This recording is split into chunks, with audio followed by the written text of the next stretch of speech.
Muy buenos días, hermanos, Dios les bendiga. Pueden tomar su lugar. Me da mucho gusto estar con ustedes y ver caras conocidas también. Le agradezco a Dios por permitirme venir a predicar la palabra y, bueno, entre gente que me ha sido de mucha bendición en algunos momentos de mi vida, agradezco a Dios esta oportunidad. Me gustaría mucho que antes de meditar en la palabra de Dios pudiéramos ir en oración y pedir a Dios su ayuda. Gracias, Padre, por la hermosa oportunidad de reunirnos como hijos suyos en torno al nombre de Jesús, nuestro hermoso Redentor y Salvador. Gracias por tener y ser parte de una iglesia, no solamente la iglesia local, sino también la hermosa iglesia de Cristo. En lo personal le agradezco por estar en medio de mis hermanos, gente muy amada por usted, por nosotros, Señor. Y pedimos, Dios, de su ayuda y de la ayuda de su Santo Espíritu para meditar en las Escrituras. Le pedimos, Señor, gracia para explicar la palabra y le pedimos gracia para recibirla, Señor. Ayúdenos, Padre, y veamos el impacto real, esencial que tiene nuestras vidas en un mundo como el que vivimos hoy. Se lo pedimos en el nombre de Cristo nuestro Rey. Amén. Como ya fuimos dirigidos en este pasaje, les pido por favor que volvamos a releer San Lucas 23 y vamos a leer desde una porción un poquito más extendida. Sería desde el versículo 26 y vamos a leer hasta el 49. San Lucas 23, 26 al 49.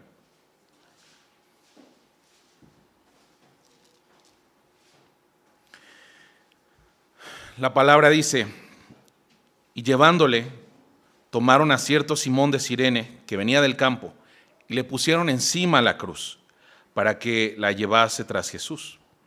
Y le seguía gran multitud del pueblo y de mujeres que lloraban y hacían lamentación por él. Pero Jesús, vuelto hacia ellas, les dijo: hijas de Jerusalén, no lloréis por mí, sino llorad por vosotras mismas y por vuestros hijos. Porque he aquí vendrán días en que dirán: bienaventuradas las estériles y los vientres que no concibieron y los pechos que no criaron.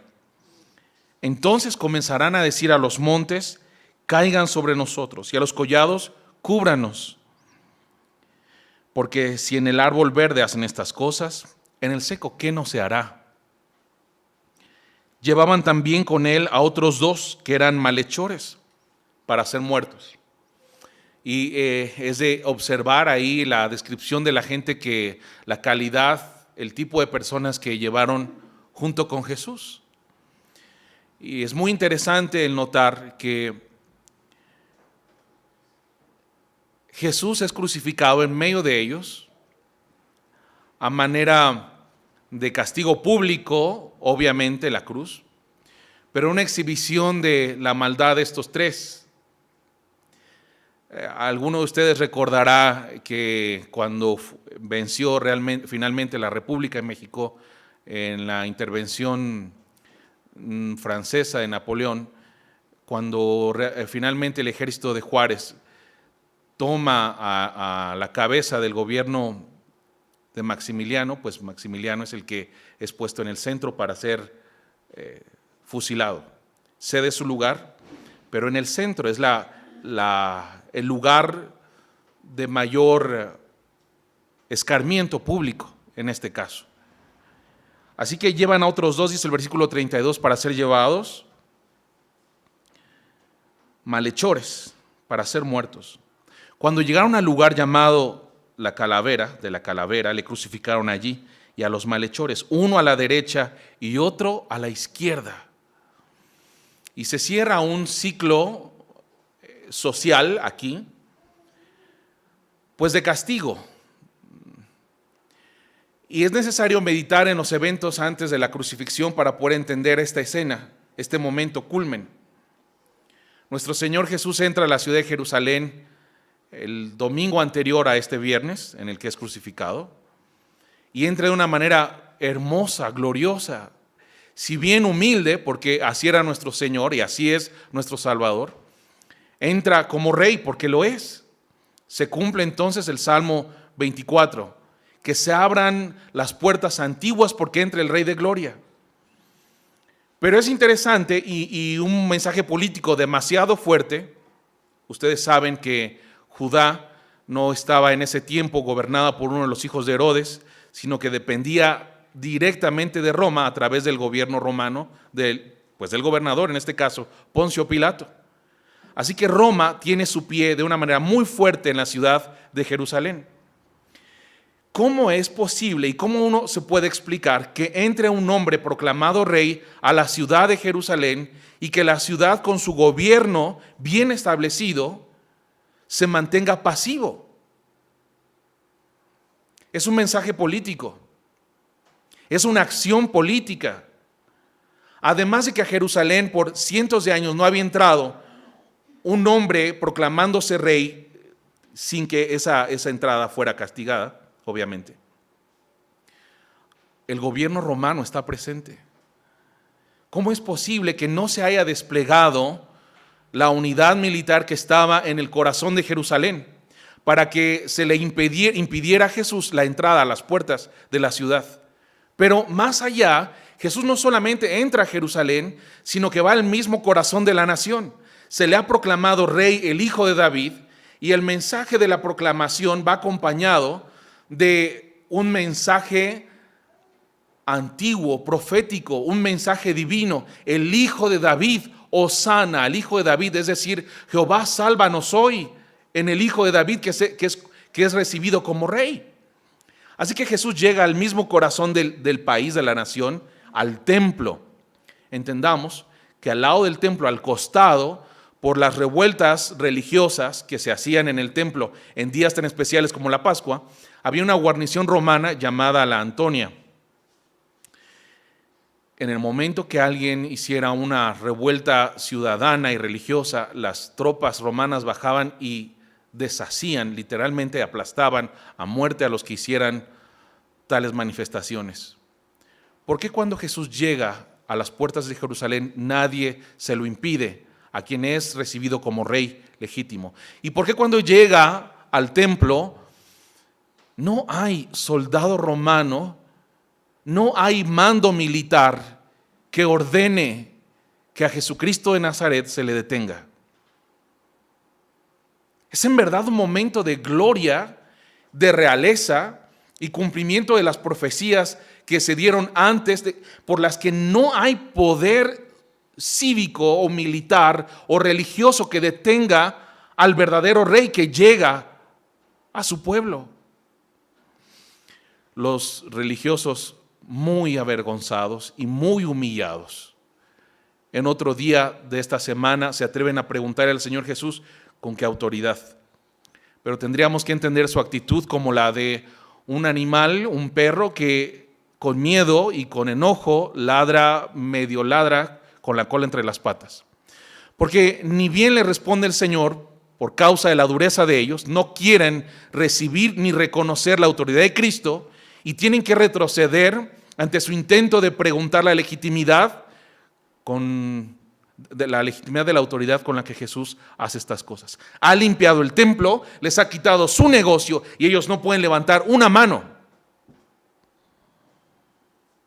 Por eso este momento que acabamos de leer, le crucificaron con dos malhechores, uno a la izquierda y otro a la derecha, es el culmen de un ciclo que ellos anhelaron y desearon. Los enemigos de Jesús desearon derrotarlo antes, en otros momentos quisieron matarlo, quisieron apedrearlo, pero el rey no podía ser asesinado ni tomado sin que él mismo pusiera su vida.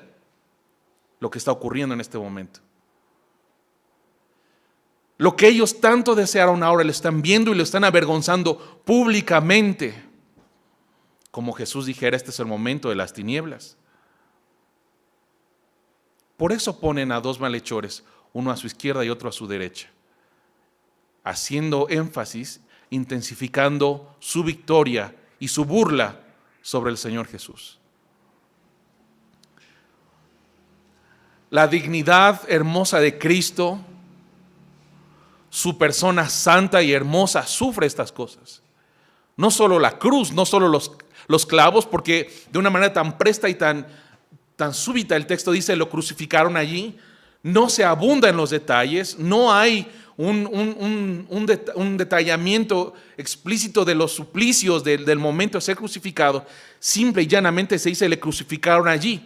Pero la persona de Cristo, su dignidad, su belleza, sufre estas cosas, de tal manera que el texto sí nos dice que el Señor Jesús decía, versículo 34, Padre, perdónalos. No solamente el dolor físico, sino la humillación a su dignidad de santo, de puro, de recto, el justo, siendo contado como el peor de los malhechores. Padre, perdónalos, porque no saben lo que hacen. Y siguen cumpliendo la escritura, reparten las vestiduras del Señor. Versículo 35, y el pueblo estaba mirando, y aún los gobernantes se burlaban de él, diciendo, a otro salvó. Y comienzan las burlas sobre Jesús. Ahora es muy importante ver que dice los gobernantes. ¿A quiénes se refiere con los gobernantes? No se refiere a los gobernantes romanos, se refiere a los gobernantes de la nación, los judíos. ¿Quiénes son los gobernantes de la nación? Primeramente tendremos que pensar en el Sanedrín, en la junta de gobierno del país. ¿Y quiénes son los que la conforman? Principalmente el que la dirige es el sumo sacerdote, es decir, los líderes religiosos. Son el gobierno, los gobernantes. Los enemigos del Señor. Los que unas horas atrás le decían, dinos, decláranos quién eres tú, si eres el Hijo de Dios. Y tienen que hacer esta última pregunta porque han tratado de armar un caso, hacer como nuestra justicia en otros momentos o tal vez en este también, han hecho contra tantas personas inocentes, armarles un caso falso y juntar falsos testigos para incriminarlos y condenarlos. Pues no encontraron nada, no había caso contra Jesús. Y finalmente el sumo sacerdote enreda su alma para siempre preguntándole ya de antemano con una mala intención si es el Cristo, el Hijo de Dios, porque Jesús lo es, no puede responder de otra manera. Pero ante la pregunta afirmativa, ante la respuesta afirmativa, le van a acusar de blasfemo. Son los enemigos del Señor. Y comienzan entonces las burlas desde lo religioso y desde lo público, desde lo político. Dos tipos de burlas. A otro salvó, sálvese a sí mismo, si este es el Cristo, el escogido de Dios. Ni eres el Rey de Israel, Cristo, ni eres el Hijo de Dios. No eres nadie. Ni eres el Hijo de David que nos gobernaría, ni eres el Santo Hijo de Dios. Dos tipos de burlas.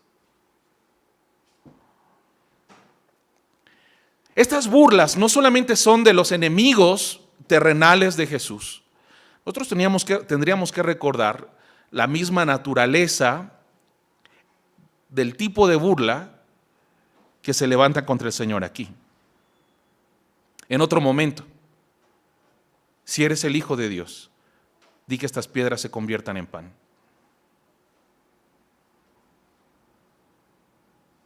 Por lo tanto, cuando escuchamos, si tú fueras el Hijo de Dios, te bajarías de la cruz. Si tú fueras el Rey de Israel, te bajarías de la cruz. Hay una misma naturaleza en la burla de los enemigos terrenales del Señor que del enemigo eterno del Señor. Es el mismo odio contra Dios que se ha humillado en tomar nuestra sangre y naturaleza. Es decir, son burlas satánicas. Son burlas profundamente diabólicas. Versículo 36, los soldados también le escarnecían, acercándose y presentándole vinagre, diciéndole, si tú eres el Rey de los judíos, sálvate a ti mismo. Es decir, eres incapaz, no tienes ningún poder, no tienes ninguna fuerza, y esta falta de fuerza atestigua que no eres. Había también sobre él un título escrito en letras griegas, latinas y hebreas, este es el rey de los judíos. Y uno de los malhechores que estaba colgado,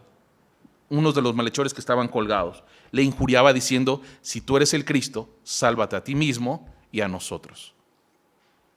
Son injurias. El Evangelio de San Mateo, en el capítulo de la crucifixión, en el 27, nos dice que los dos malhechores le injuriaban. Específicamente San Mateo registra el hecho de que ambos lo injuriaban. Y aquí quiero explicar algo muy interesante, pertinente además, sobre la burla. Cuando nos burlamos, ¿por qué lo hacemos? ¿De quién nos burlamos? Es interesante reflexionarlo. No nos burlamos de alguien que pensamos superior a nosotros. No nos burlamos de lo admirable y de lo que es digno. Nos burlamos de lo débil. Nos burlamos del que es inferior, según nosotros consideramos, que nosotros mismos. La escena de la cruz es toda una burla, pensándolo desde la perspectiva de los enemigos del Señor Jesús. Así lo ejecutan y así lo hacen, se burlan de él. Primeramente los gobernantes ven a Jesús finalmente derrotado, lo ven inferior a ellos ahora, porque cuando tomó el templo como rey, como sumo sacerdote, no pudieron mover un solo dedo.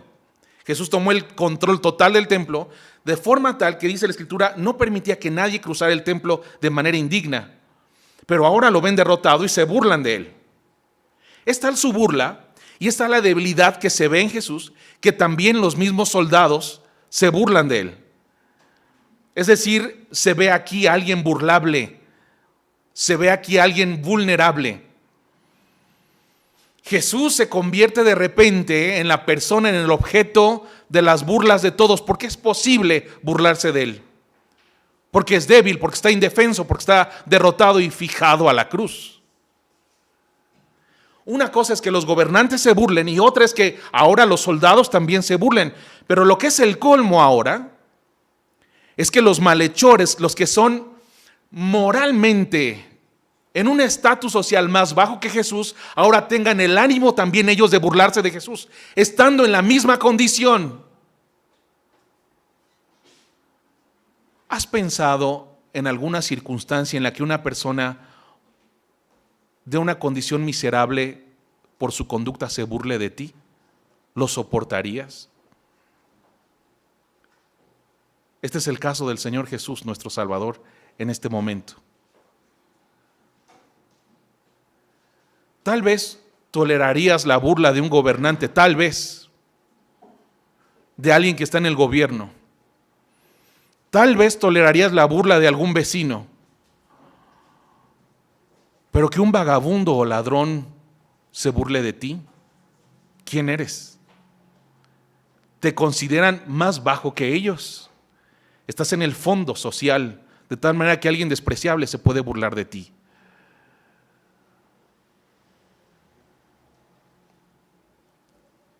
Si tú eres el Cristo, sálvate a ti mismo y a nosotros. Dice el escritor de la carta de los Hebreos, sufrió tal contradicción, tal abuso, tal ánimo adverso de pecadores contra él. Y el Señor lo sufre realmente. No es que si alguien haya pensado alguna vez que Jesús estaba como desconectado de la situación o estaba como meditando y desconectando su físico y su moral de los eventos que están sucediendo, pues le haría falta recordar las Escrituras, el Salmo 22. Nuestro Señor está padeciendo cada palabra, está sufriendo en su fuero interno, en su dignidad, en su cuerpo, cada uno de estos abusos contra él. De tal manera que en algún momento Jesús llega a decir literal, letra a letra, palabra por palabra, los versículos del Salmo 22, Dios mío, ¿por qué me has abandonado? ¿Por qué estás tan lejos de mi salvación? Y la burla de los más bajos hace que Jesús diga, es que yo soy gusano y no hombre. Nuestro Señor está padeciendo horrendamente lo que está sucediendo aquí, las humillaciones que se le hacen. no está desconectado, no está como meditando, no está ausente. Realmente está cargando la maldad de las personas sobre él y el odio de las personas sobre él. Ahora, sabemos ya por el Evangelio, Cristo cargó sobre él nuestros pecados. Pero los pecados de quienes cargó, se le añade la dureza y el odio de estas mismas personas. Yo pequé, pero yo odié a Jesús cuando llevaba mis pecados. Jesús lo está padeciendo. Lleva los pecados de los soldados, lleva los pecados de los gobernantes. Si alguno quisiera entender y creer, lleva sus pecados. Y además lleva sus burlas. Y también las burlas de los soldados y para colmo, las burlas de los malhechores. Así que vista esta escena desde los enemigos de Jesús, es el culmen de su victoria sobre él. Vista esta escena desde los ojos de Dios, es rica en significado. ¿Por qué fueron 2 los crucificados al lado de Jesús y no 3 y no 5? Los soldados solían crucificar incluso por kilómetros en las vías de caminos, poner crucificados sin problema. ¿Por qué 2? ¿Por qué todos se burlan y no hay quien pueda hacer alguna defensa de Jesús? ¿Por qué todos humillan al hermoso Cordero que Dios nos da para perdonar nuestros pecados? ¿Por qué no hay nadie que le pueda defender allí? La Escritura nos dice que crucificaron a Jesús a las 9 de la mañana. Hora, por cierto, en que los gobernantes religiosos, sacerdotes, debían estar en el templo, oficiando. No, es mejor estar en la burla. Así que la crucifixión se realiza a las 9 de la mañana y hasta las 3 de la tarde Jesús entrega su vida. 10, 11, 12, 1, 2, 3, 6 horas desde la crucifixión, desde que fue crucificado hasta que el Señor entrega su vida. Le tienes que añadir unas horas más que Jesús muerto estuvo colgado a la cruz. Lo descolgaron antes de las 6 de la tarde por cuestión de la Pascua. Era un día muy solemne, muy sagrado. Tal vez 2 horas más. Alrededor de 8 horas estuvo Jesús colgado en la cruz, 6 de las cuales estuvo vivo y 3 de las cuales sufrió el odio de los seres humanos. En algún momento de esas primeras 3 horas de burla humana, de escarnio de los seres humanos, y lo voy a explicar porque es la naturaleza del pecado, el ADN del pecado, de la mentira primigenia, no Dios, tú, con que Dios les ha dicho. ¿Sabe Dios que el día que coman van a ser semejantes a Dios? Es decir, el pecado es no solo un error, no solo una equivocación, sino un odio contra Dios, que si Dios estuviera enfrente de mí, aunque fuera mi creador, yo lo mataría. Eso es el pecado. Esa es la naturaleza misma del pecado. La prueba, Dios vino entre nosotros, los hombres, y lo matamos. Es un momento tan profundamente terrorífico, diabólico, satánico, pero en alguno de esos minutos, no sé qué hora, el Espíritu de Dios comenzó a tocar a uno de los malhechores al lado de Jesús, 2 hombres colgados. Pero uno de ellos, muy bajo en su condición social, muy miserable en su fuero interno, en su moralidad, muy miserable en su ética, ladrón, tal vez asesino, viendo las burlas hacia Jesús, contemplando de quién se burlaban, y de repente notó una gran diferencia entre el colgado a su izquierda. No puede ser tan indigno como yo, de hecho no lo es. De quien todos se burlan y que está en el centro no es más sucio que yo, de hecho él es limpio, no cometió un pecado, ¿por qué me burlo? Y de repente su boca se cerró, no pudo burlarse más. Ante la burla de los gobernantes y del otro ladrón, llega un punto en que se le hace intolerable que su compañero se burle de él, se burle de Jesús. Y él no puede levantar socialmente su voz ni contra los soldados ni contra los gobernantes, pero sí le puede decir a su compañero de vida: cállate ya, no es posible que te sigas burlando de este hombre. Ahora, esto no es solamente un reconocimiento de la pureza ni de la dignidad de Jesús. Hay algo mucho más grande y lo podemos notar en sus palabras. Dice el texto que leímos juntos, versículo 40. Respondiendo el otro, le reprendió. Es decir, basta. Ni siquiera, ni aún temes tú a Dios estando en la misma condenación. Estamos los tres crucificados. ¿De qué te burlas? Él no está peor que tú, estás igual que Él.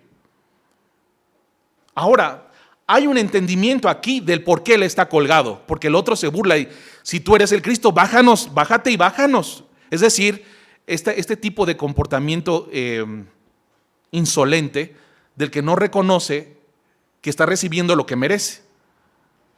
Está siendo ajusticiado a muerte, pero si por él fuera, volvería a hacerlo y se bajaría de allí, viviría para volver a seguir viviendo de la manera en que vivió. Insolente. El hombre que lo reprende ya entendió: yo merecí esto, yo gané esto. Mi forma de vida ha hecho que hoy esté colgado en la cruz y ya lo aceptó. Dejó su insolencia a un lado. Esto no es fácil de entender, mucho menos cuando estás a las puertas de la muerte. Aquí tiene que haber algo más allá de su conciencia de justicia, pues no tenía ninguna en vida cuando no estaba en la cruz. Vivió para hacer el daño, no había entendimiento de lo justo. Sigue diciendo más: nosotros, a la verdad, justamente padecemos, porque recibimos lo que merecieron nuestros hechos. Pero Él no hizo ningún mal. No te puedes burlar de un justo.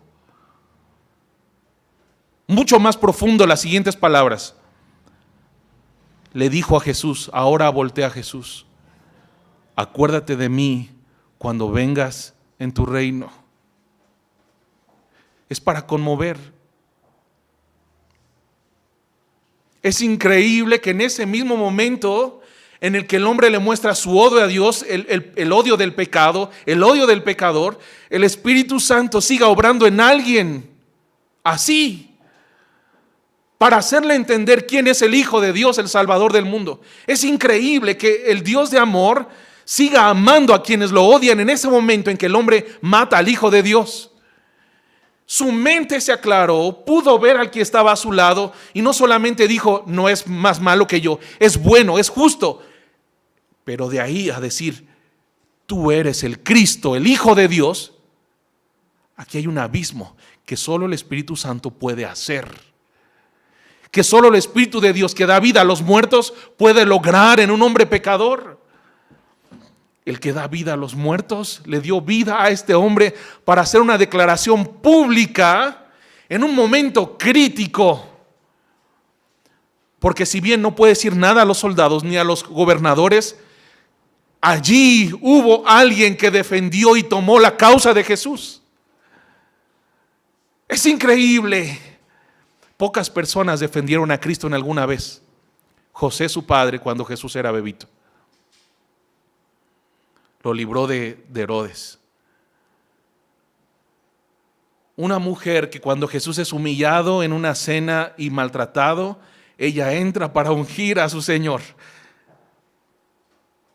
Un publicano que mientras todos hablan mal de Jesús porque está bebiendo y comiendo con un pecador y no puede soportar las críticas a Jesús, dice a todos: Jesús, de todo lo que te acusan a ti por estar conmigo, se acabó, porque doy mis bienes a los pobres, doy la mitad de mis bienes y lo que me queda es para pagar lo que a todos defraudé. Mi lema de vida era el dinero, pero hoy renuncio a todo ello, pero que de ti no se hable más. Y aquí en el mismo momento de la cruz, Dios le regala a Jesús un defensor de su causa. Porque las palabras, acuérdate de mí cuando vengas en tu reino, son, tú eres el rey. Y hoy estás siendo condenado a muerte, pero vas a vivir. Eres Dios, eres el Hijo de Dios. Yo creo en ti, creo que eres el rey y creo que eres el Hijo de Dios. Es lo que quieren decir estas palabras. Alguien que en el momento más difícil, no puedo imaginar otro momento más difícil para el evangelio, ni para el mensajero, ni para el rey. Otro momento más complicado que este, en el mismo momento de su crucifixión, alguien, un malhechor, un ladrón, tomó la causa de Jesús. Alguien que lo defendiera fue ese hombre. Dos hombres colgados nos representan a cabalidad. No somos mejores que Jesús, no somos más dignos que Jesús, pero todos ante la cruz estamos fijados. Todos ante la cruz debemos dar una respuesta. Todos estamos allí, ante el juicio de Dios. Quiera Dios que seamos como ese hombre al que el Espíritu de Dios alcanzó para ver a Jesús lo que era el Hijo de Dios y el Rey de Israel, el Rey del mundo. Porque el otro parece ser que nunca lo terminó de entender. Es exactamente la humanidad representada en estos dos pecadores. ¿Quién ve a Jesús y quién no? ¿Quién conoce a Jesús y quién le rechaza y se burla de él? Pero si tú le has visto, es necesario también que tomes la causa de Jesús. No se puede reconocer al Hijo de Dios y al Rey del mundo sin tomar su causa para defenderlo en el momento que sea necesario. Las palabras de Jesús son más que generosas, más que amorosas. Porque al hombre que en algún momento se burló de él, Jesús le responde de una manera tan solícita y con una respuesta no solamente afirmativa, sino más generosa que lo que él pide. Lo que le dice a Jesús es como sigue: no te pido que me dejes entrar en tu reino, solo te pido que cuando vengas en tu reino te acuerdes de mí, que en este momento yo tomé tu causa.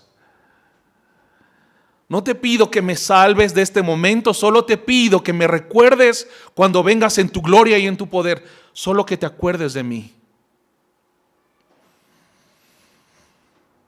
Nuestro amoroso Señor le responde: tú vas a entrar a mi gloria hoy mismo. Cuánto amor de Cristo, cuánta generosidad de tu Señor, que le da a un malhechor un trato tan especial, un trato tan distinto, porque aquí se cumple lo que Jesús en otro momento dijo: les digo que los últimos van a ser los primeros. No puedes pensar en otro último que este. Porque cuando Jesús entra a la gloria de su Padre en victoria, viene de la mano con un ladrón que él ha lavado por su sangre, por su sacrificio. Se abren las puertas para proclamar al Hijo de Dios victorioso, pero viene acompañado de un pequeño, de un hombre que el rey acaba de perdonar para darle vida eterna. Y no sé si antes que los profetas del Antiguo Testamento y antes de los santos hombres de Dios, este hombre viene de la mano de Jesús a recibir lo que el Padre le ha dado al Hijo. ¡Qué glorias! Las del Hijo de Dios que da a los hombres, al ser humano.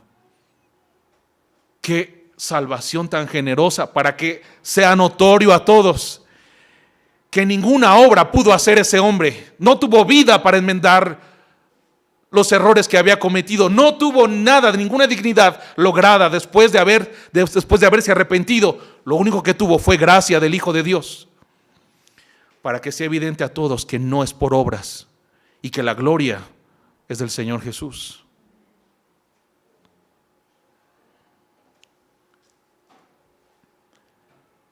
¿En qué momento el Espíritu de Dios cambió su vida? Sigue diciendo en el versículo 43, Jesús le dijo: en verdad te digo, de cierto te digo, que hoy estarás conmigo en el paraíso. Esas palabras cambiaron la realidad presente de ese hombre. Esas palabras cambiaron la realidad completa de ese hombre. Está teniendo un encuentro con Dios. Está teniendo un encuentro con Dios juez, pero que le perdona y no lo inculpa. Bienaventurado el varón a quien Jehová no inculpa iniquidad.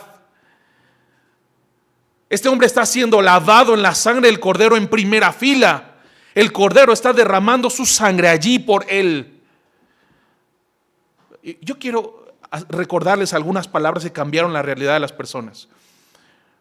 Palabras de Jesús. Jesús le dice a un hombre, ante la súplica del hombre: si quieres puedes limpiarme. Y Jesús lo toca y le dice: quiero, sé limpio. Y al momento que Jesús le dice estas palabras, no solamente animaron al hombre porque era leproso y alguien lo vino a tocar, eso era un consuelo ya de por sí, pero la palabra de Jesús cambió las células de su piel, sanaron su cuerpo enfermo. Es decir, la palabra de Jesús tuvo un impacto real, inmediato, efectivo en la vida de ese hombre. Y ese hombre se fue sano, libre, gozoso. Vienen otros 10 leprosos y Jesús les dice: vayan y preséntense ante el sacerdote y den la ofrenda que mandó Moisés.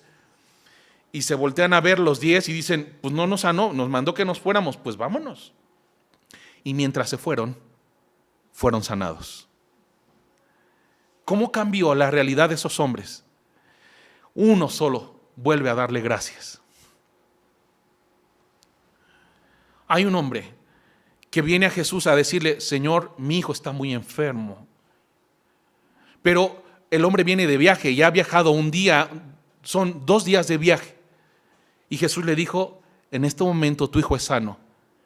Y fueron tales las palabras de Jesús que cuando ese hombre escuchó: tu hijo es sano en este momento, se regresó y no dijo: pues quién sabe. Y me regreso triste porque no sé. Dice, volvió gozoso en su camino. Al 3er día, cuando llegó en casa, les preguntó: ¿a qué hora comenzó a estar mejor? A tal hora. A esa hora Jesús me dijo. Cuando Jesús le dice al ladrón: hoy estarás conmigo en el paraíso, ¿te puedes imaginar cómo cambió su realidad en ese momento? De tal manera que su suplicio cobra otro sentido totalmente. El hombre ya no está absorto en el dolor de la asfixia, porque va a morir. El que muere crucificado muere de asfixia. Inexorablemente sus piernas no tendrán la fuerza para levantarse y aspirar otra vez, sino que mueren de asfixia. Por esa razón les quebraron las piernas, para que fueran, miren, no los mataron, les quiebran las piernas para que la sentencia se cumpla, muertos porque fueron crucificados. Así que todas esas horas que faltan, este hombre está frente a una revelación mayor que la de Moisés en el Sinaí. Está frente al sacrificio del eterno Cordero de Dios que quita el pecado del mundo. Está al lado suyo. El cielo en algún momento se torna negro y la gente huye despavorida. Un terror le sobrecogió a los gobernantes, a los soldados, a los que se burlaban. No pueden estar frente a la cruz porque ya no es la ira de ellos, es la ira de Dios que cae sobre el que está crucificado. Ante eso no hay quien pueda sostenerse y huyen golpeándose el pecho. Un ladrón está fijado y terriblemente frente a esta escena horrenda no puede huir.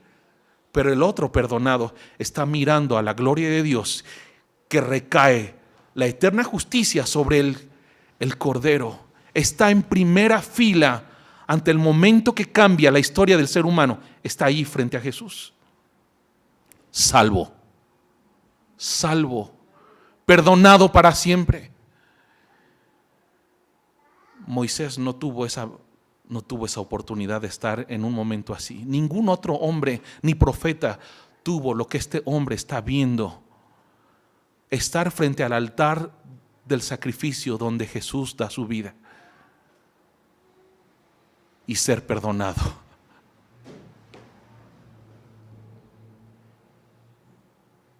Impresionante, increíble este momento. tomó en el último momento la causa de Jesús. Se hizo uno con Él. Se identificó y le dijo a todos, a su compañero de vida, a los soldados, a los gobernantes, a todos: Jesús es el Cristo, el Hijo de Dios. Y alcanzó gracia. Traigo este mensaje hoy a ustedes porque en estos últimos tiempos se está levantando una animadversión contra el Hijo de Dios y su evangelio. Hubo un tiempo en la humanidad en que el cristianismo era el centro de vida de las personas. En el mundo occidental hubo un tiempo, no más. Ahora los que son cristianos son gente tonta, ignorante. Viven anclados en otro tiempo según la mente del mundo de este tiempo. Ahora el mensaje del evangelio no tiene lugar entre la academia ni entre gente corriente. Si tú sales a la calle y preguntas cuál es la peor religión, te van a decir el cristianismo. Hay un cambio de paradigma social en el que se describe muy bien en el Salmo 2. La gente, los príncipes, los gobernantes, se quieren quitar la cadena, según ellos, de Cristo y del ungido de Dios de sobre ellos. Ya no más Dios, ya no más cristianismo, ya no más sus leyes, ya no más lo que Dios hizo, ni siquiera el orden de la familia, ni siquiera lo que Dios hizo en el propio cuerpo humano, hombre o mujer.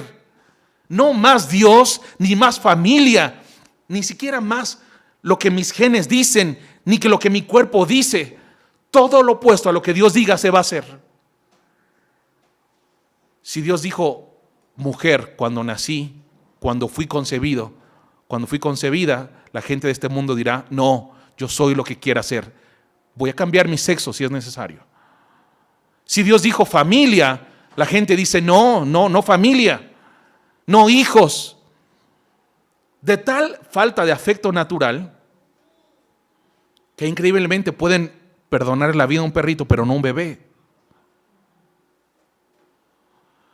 Ser cristiano ya es estar contracorriente, pero en una posición de desventaja, porque ahora los que gobiernan y los que hacen leyes han hecho leyes en contra de Dios y en contra del evangelio, contra la familia, contra la identidad del ser humano en el cuerpo, en lo físico, contra los que aún no han nacido.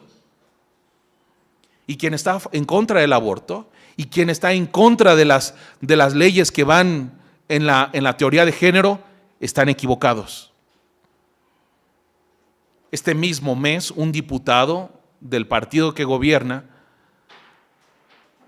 presentó una iniciativa para reformar la ley de asociaciones religiosas porque es un mensaje de odio el cristianismo.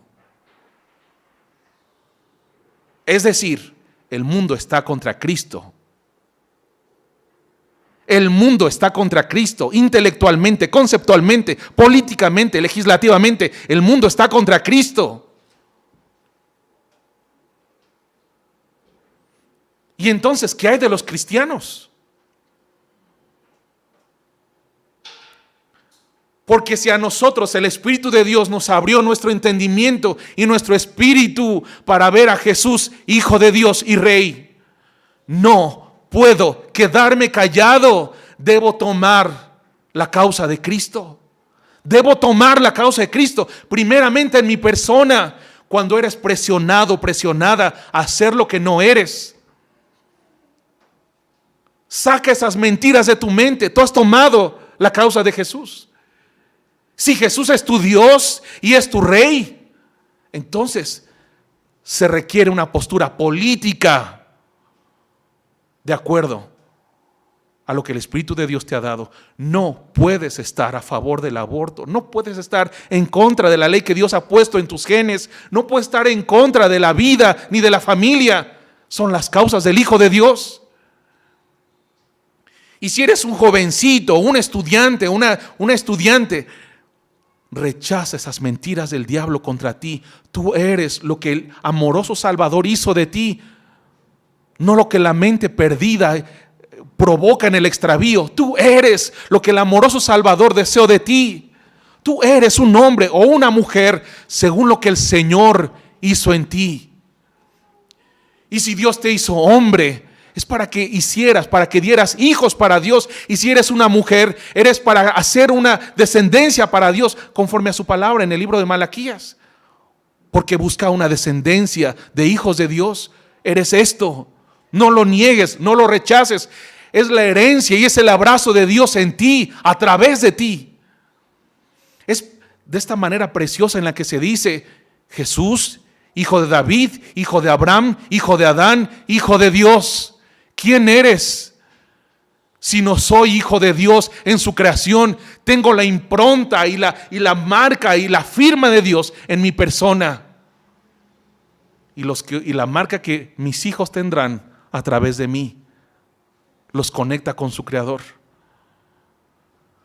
Así que los que el Espíritu Santo ha tocado para conocer a Jesús como Dios y Rey, debemos tomar su causa y debemos defenderle cuando el mundo dice: Cristo ya no tiene nada que ver en la ley, ni en la sociedad, ni en la cultura, ni en la historia. Los cristianos dicen: mientras yo viva,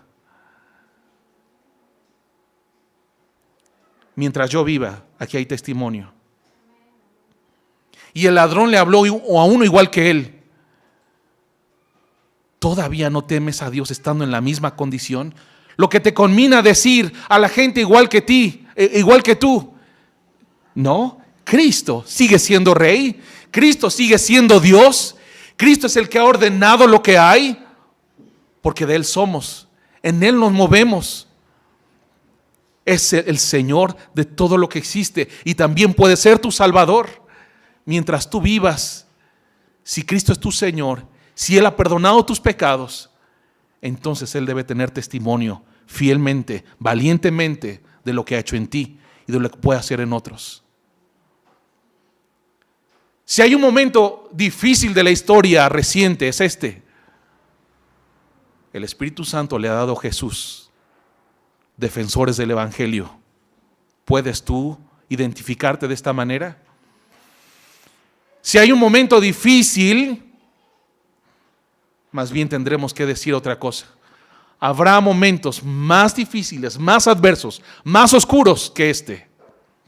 Al punto de que el cristianismo y tú y los demás creyentes y yo seamos perseguidos por causa de Jesús. La pregunta es: ¿tú te levantarás a tomar la causa de Cristo en ese momento? Porque si no eres capaz de hacerlo en tu propia persona, respetando lo que Dios creador hizo en ti, ¿cómo podrás hablar de Jesús? Si no eres capaz de decir fielmente, rigurosamente, celosamente: Dios es el dador de la vida, el que decide en el momento de hacerla y el que la recoge. Si no eres capaz de hacerlo en este momento, ¿cómo en un momento en que tu vida esté de por medio darás testimonio de Jesús?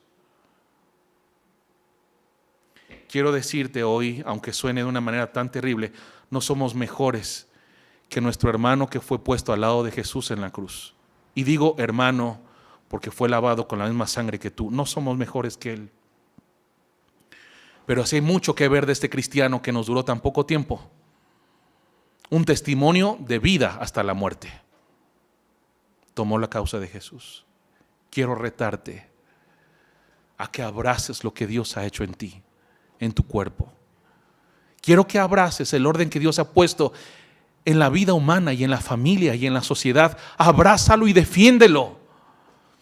Porque eres cristiano, tienes algo que decir precisamente. Eres un ciudadano cristiano y tus valores y tus principios se deben reflejar en lo que las leyes de tu país dicen. No es al revés.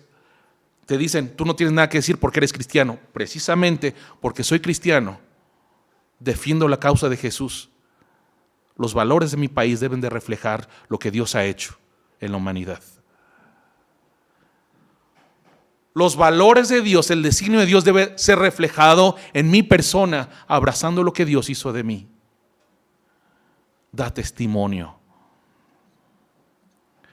Porque si bien el destino inmediato de este hombre fue la muerte, El destino eterno es otra cosa. Si bien el destino inmediato de este hombre tuvo que ver con la misericordia de los hombres, que es nada, el destino eterno de este hombre tiene que ver con la eterna misericordia de Jesús. Murió este hombre a las pocas horas, pero hoy vive y está delante de Dios, y lo vamos a ver. La causa de Jesús nunca quedará en la derrota. La causa de Cristo es la victoria que ha vencido al mundo, nuestra fe. Y aunque por un momento tengamos que padecer, hermanos, recordemos las palabras del apóstol: viene sobre nosotros una hermosa, eterna, pesada carga, pero de gloria, la victoria de Jesús. Así que, mirando a la crucifixión, tomemos el ejemplo de este hermano nuestro y vivamos y muramos por Jesús. Si en tu mente has aceptado algunas de las mentiras que Satanás ha dicho en la escuela, número 1, hay respuesta lógica, académica para ellas. Número 2, recházalas porque van contra tu Salvador.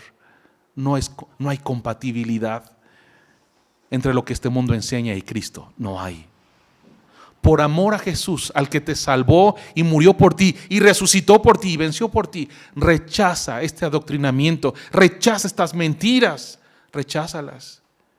Cristo es vencedor sobre ellas, y los que están con Él tienen su victoria. Párate firme en tu escuela, párate firme con tus amistades, diles quién es el Señor de gloria. Cada una de las personas que tomó la causa de Jesús, este hombre y los demás que les dije, fueron muy bendecidos. Fueron muy amados del Señor. Iglesia, el mismo reto se nos presenta a nosotros.